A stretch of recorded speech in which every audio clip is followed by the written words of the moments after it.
What would you do if your mother-in-law gave your toddler a $1,000 violin without asking?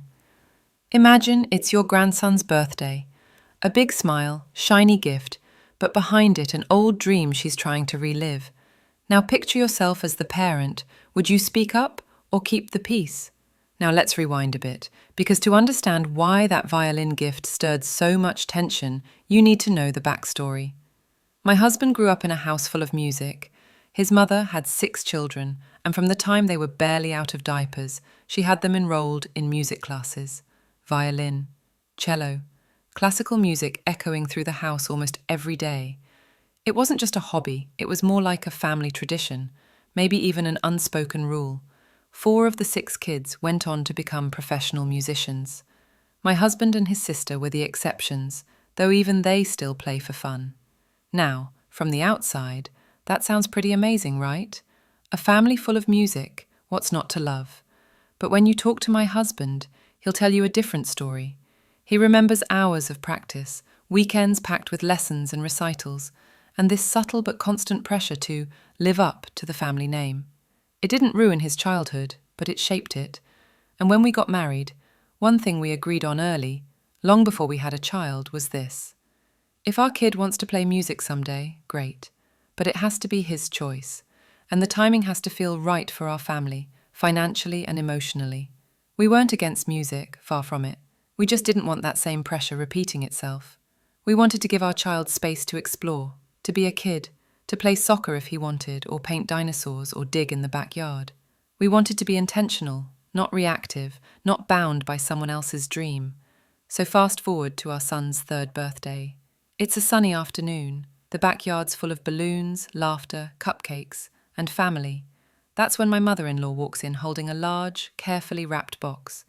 She gives it to our son with a smile that stretches ear to ear. He rips into it, and there it is, a polished, tiny violin, the kind that costs more than our monthly mortgage. And then she says it, in that sweet but loaded way only mothers-in-law can. Soon, you'll be playing just like your father and your uncles. Now, I didn't say a word in that moment. I smiled. I thanked her politely. But inside, my stomach turned. Not because it was a violin, not even because it was expensive, but because I knew exactly what it meant. This wasn't just a birthday gift. It was the opening act in a story I thought we'd chosen not to repeat. I let the party go on. I didn't want to make a scene, but I knew I'd have to talk to her, because what looked like a thoughtful gesture was, to me, a sign that the old expectations, ones we'd tried to step away from, were quietly creeping back in. And that's when everything started to shift. Later that evening, after the cake had been cut and the guests had gone home, I found a quiet moment with my mother-in-law. The sun was setting, and we were both standing near the kitchen island, just the 2 of us. I knew this conversation wouldn't be easy, but I also knew it couldn't wait. I took a deep breath and said, I appreciate the thought behind the gift, but I really wish you had talked to us first. At first, she looked surprised, then confused, then hurt, like I'd just dismissed her entire identity as a grandmother. And to be honest, a part of me felt guilty. This wasn't just about a violin. This was about everything that came with it. The expectations, the unspoken pressure, the message underneath the wrapping paper. This is who your son should be. She responded with something like, I just wanted to give him something special. It's never too early to start. She mentioned how she had already talked to the same teacher who taught her kids, how the timing was perfect, and how she'd be more than happy to cover the cost of lessons, like she's doing for some of her other grandkids. That part, I hadn't even known. And that's when it hit me. This wasn't just about my son's birthday. This was about her dream still living on. Not in a bad way. She loves music. It shaped her life. She believes it brings discipline, culture, connection. I get it. I really do. But it also showed me how deeply invested she still was in deciding what the next generation should become. I told her, gently but firmly, that we want our son to discover his own interests. When he's ready, maybe it will be music, maybe not. But whatever it is, it has to come from him, not from a gift. Not from tradition, and not because it makes someone else proud. She didn't say much after that, just nodded quietly, but I could feel it, the distance that grew in that moment. She felt rejected, maybe even disrespected, and I walked away wondering if I'd handled it the right way, or if I'd just lit a fuse I couldn't put out. When I told my husband later that night, he understood, but I could tell he was uncomfortable. She didn't mean any harm, he said. She just got excited. You know how she is with the grandkids. And he was right. But I wasn't upset about her excitement. I was worried about the pattern it might start. Because here's the thing, it's not just one gift. It's the expectation that comes with it. The quiet shaping of a path before a child even knows how to walk it. And when it comes from someone you love and respect, it's even harder to push back. That conversation with her may have lasted only a few minutes, but it carried decades of history. And suddenly, I realized this wasn't just about the violin anymore. It was about who gets to decide what kind of life a child lives. After that night, things felt different. Not dramatically, but subtly. You know that quiet shift in the air when something's been said and nobody really wants to talk about it? That was us. There were no arguments, no blow-ups, but also no real closure, just a kind of emotional fog. A few days later, the violin was still sitting in the corner of our living room, untouched. My son, only 3, had no idea what it was really for. To him, it was just another shiny thing in a big box, and honestly, that's what made it all feel heavier. It wasn't even his dream yet. It was someone else's, wrapped up in polished wood and velvet lining. Meanwhile, my husband kept trying to smooth things over. He was stuck in the middle, between his mother's intentions and my concern about boundaries. She just loves him, he kept saying. She wants to be involved. And again, I understood that. I did. But here's what I kept coming back to. At what point does love cross into control? See, when you come from a strong family tradition, especially one tied to identity like music, it can be hard to separate love from legacy. My mother-in-law wasn't trying to hurt anyone. In her mind, she was opening a door, giving her grandson a head start, honoring what had worked for her own kids. But to me, it felt like she skipped a step. She didn't ask. She didn't check in. She didn't consider what we wanted for our child, or even what he might want for himself someday. That's the part that stung. I started asking myself, if we don't speak up now, what happens next? Music lessons we didn't plan for, weekly expectations, subtle comments at every family gathering about how well the other grandkids are progressing. Because once you accept one thing, it becomes easier to accept the next. And before you know it, you're living someone else's script. That's when I realized this wasn't just a parenting moment, it was a boundary moment. Being a parent isn't just about raising a child, it's about guarding their freedom to become. That means sometimes disappointing people we care about. It means risking discomfort for the sake of clarity. And sometimes it means saying no to the people who think they're helping because they're steering your family in a direction you never chose. So we decided the violin would stay for now, but we weren't signing up for lessons, not yet. If our son shows interest later, great, we'll support him, but we're not putting that weight on his shoulders before he can even tie his shoes. And as for my mother-in-law, I knew we'd have to revisit that conversation again someday. Not about the violin, but about what it means to respect the way we parent, because loving your grandchild doesn't mean choosing their future. Sometimes it means stepping back, so they can choose it themselves. After making the decision not to start music lessons right away, things settled, for the most part.